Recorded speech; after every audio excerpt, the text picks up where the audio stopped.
ओम श्री गणेशाय नम नमस्कार बंधुगण आपण मानक आम यूट्यूब चैनल को स्वागत।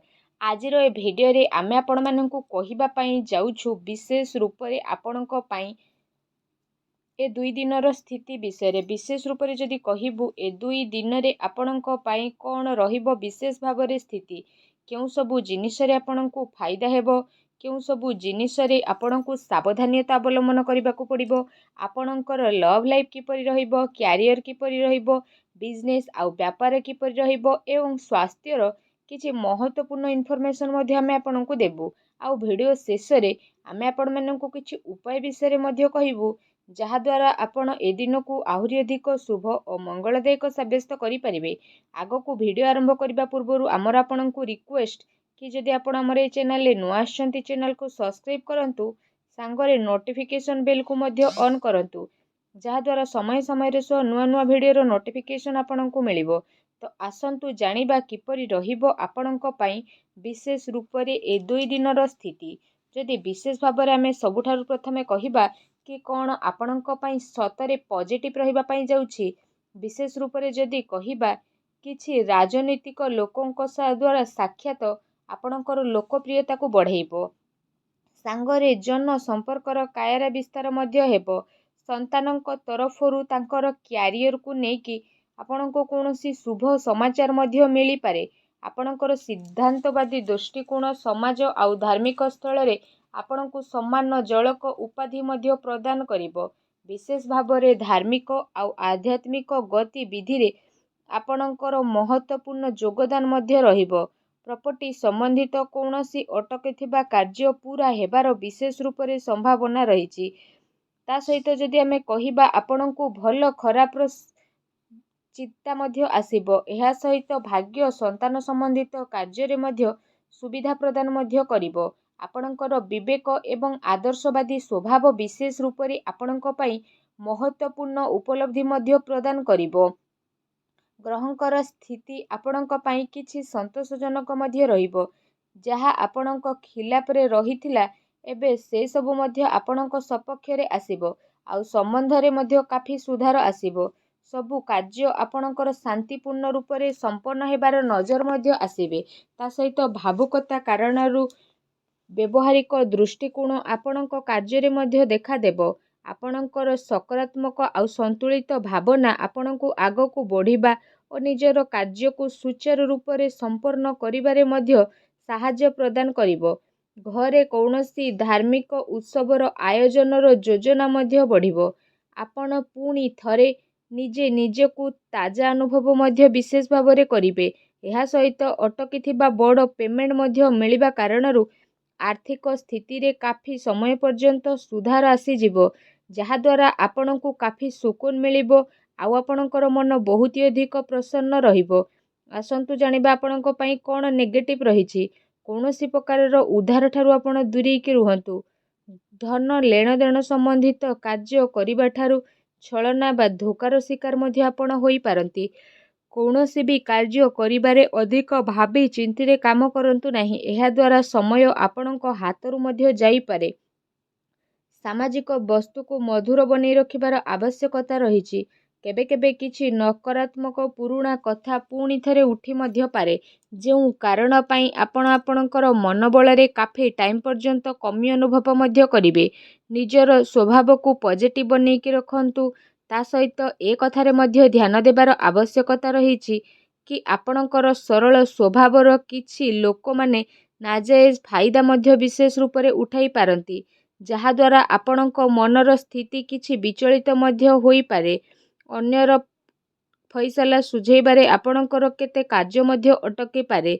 काहा सहित कौनसी वादा करिसेंती से वादा को अवश्य पूरा करंतु नचे समाज रे आपणकर छवि बिगिड़ी पारे एवं किछि लाभदायक होइकि भी आपणक कार्यरु स्थिति बाहरी मध्य जाई पारे एहा सहित जदि विशेष भाव में करिबा देखावा ठारू आपण दूरी के रखंतु ता सहित धन संपत्ति रे नुकसानदायक स्थिति जदि रहिछि तो सेथिपाई कौनसी प्रकारर निवेश को आपण बिगिड़ी दियंतु संपत्ति संबंधी विवाद रे मध्य विशेष रूप से जदि आमे कहिबा भाईंक सहित संबंध आपण खराब करंतु नहीं ପିଲାଙ୍କର ଗତିବିଧି ଉପରେ ଧ୍ୟାନ ରଖିବାର ଅତି ଆବଶ୍ୟକତା ରହିଛି। ତାଙ୍କର କିଛି ଭୁଲ ଆଦତ ବା ସଙ୍ଗତି ଆପଣଙ୍କୁ ପରିଶାନୀରେ ପକାଇପାରେ ଏବଂ ତାଙ୍କୁ ସକାରାତ୍ମକ କାର୍ଯ୍ୟରେ ବ୍ୟସ୍ତ କରିବାର ଅତି ଆବଶ୍ୟକତା ରହିଛି, ଯାହା ତାଙ୍କର ଭବିଷ୍ୟତ ପାଇଁ କାଫି ଲାଭଦାୟକ ସିଦ୍ଧ ହେବ। ଆସନ୍ତୁ ଜାଣିବା ଆପଣଙ୍କର ଲଭ୍ ଲାଇଫ୍ କିପରି ରହିବ। ଘରର ମାହୋଲ ଅନୁଶାସିତ ଏବଂ ଖୁସିଭରା ମଧ୍ୟ ରହିବ। ପ୍ରେମ ସମ୍ବନ୍ଧରେ ମର୍ଯ୍ୟାଦା ବନେଇ ରଖିବାର ଅତି ଆବଶ୍ୟକତା ରହିଛି। ଆପଣଙ୍କର ସମସ୍ୟାକୁ ସୁଲଝେଇବାରେ ଆପଣଙ୍କର ଜୀବନସାଥୀ ଆଉ ପିଲାଙ୍କର ପୂରା ସହଯୋଗ ରହିବ, ଯାହାଦ୍ୱାରା ଆପଣଙ୍କର ଆତ୍ମବିଶ୍ୱାସ କାଫି ବନିକି ମଧ୍ୟ ରହିବ।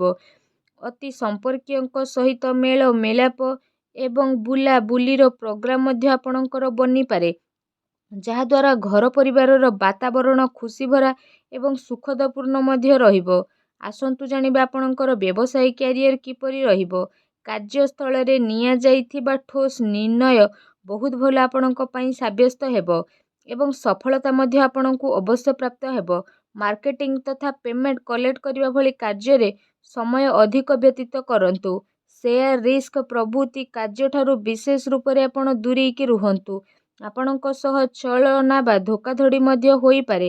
ଚାକିରିରେ ଯଦି କହିବା, ବିଶେଷ ରୂପରେ ପ୍ରତିଟି ସ୍ଥିତିରେ ପରିବର୍ତ୍ତନ ମଧ୍ୟ ଆପଣଙ୍କୁ ଦେଖିବାକୁ ମିଳିବ। ଏହା ସହିତ ଯାହା ଚାହିଁବେ ସେସବୁ ମଧ୍ୟ ଆପଣ ଏ ସମୟ ପିରିୟଡ଼ରେ ପ୍ରାପ୍ତ କରିପାରିବେ।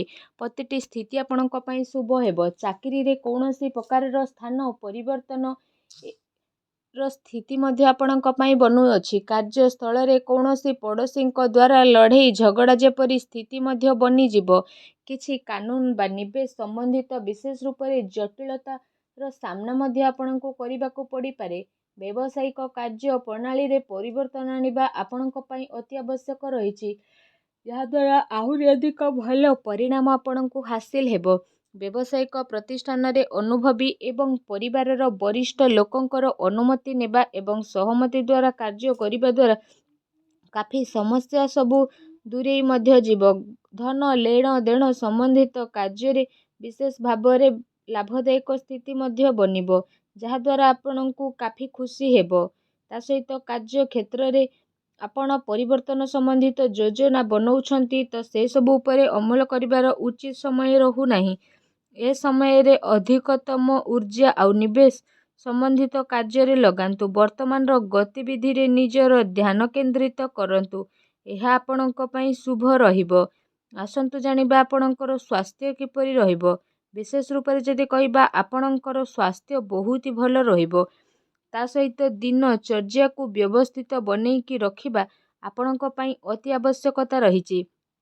ସେଥିପାଇଁ ନିଜର ଖାଦ୍ୟପେୟରେ ଧ୍ୟାନ ଦିଅନ୍ତୁ ଏବଂ ନିଜର ସ୍ୱାସ୍ଥ୍ୟକୁ ଆହୁରି ଅଧିକ ଭଲ ରଖିବା ପାଇଁ ପ୍ରତ୍ୟେକ ଦିନ ଯୋଗ କରନ୍ତୁ, ବ୍ୟାୟାମ କରନ୍ତୁ ଏବଂ ସୁସ୍ଥ ରୁହନ୍ତୁ। ଆସନ୍ତୁ ଜାଣିବା ଆପଣଙ୍କ ପାଇଁ କ'ଣ ବିଶେଷ ଉପାୟ ରହିଛି। ଆପଣ ସ୍ନାନ ଆଦି ବିଶେଷ ଭାବରେ କରିସାରିବା ପରେ ମନ୍ଦିର ଯାଆନ୍ତୁ ଆଉ ଭଗବାନ ଶିବଙ୍କୁ ବିଶେଷ ରୂପରେ ଦୁଗ୍ଧ ମିଶ୍ରି ଅବଶ୍ୟ ପ୍ରଦାନ କରନ୍ତୁ।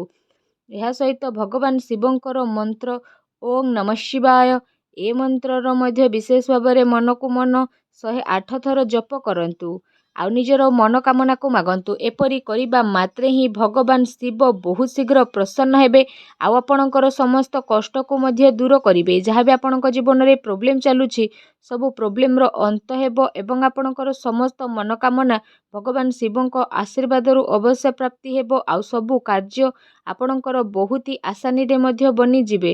ଭଗବାନ ଭୋଳାନାଥଙ୍କର ଆଶୀର୍ବାଦ ଆପଣଙ୍କୁ ପ୍ରାପ୍ତ ହେଉ। ସଚ୍ଚା ଦିଲରେ କମେଣ୍ଟ ବକ୍ସରେ ଜୟ ଭୋଲେନାଥ ବୋଲି ଅବଶ୍ୟ ଲେଖନ୍ତୁ। ତା ସହିତ ଭିଡ଼ିଓକୁ ଲାଇକ୍ କରିବା ପାଇଁ ଭୁଲନ୍ତୁ ନାହିଁ। ଧନ୍ୟବାଦ।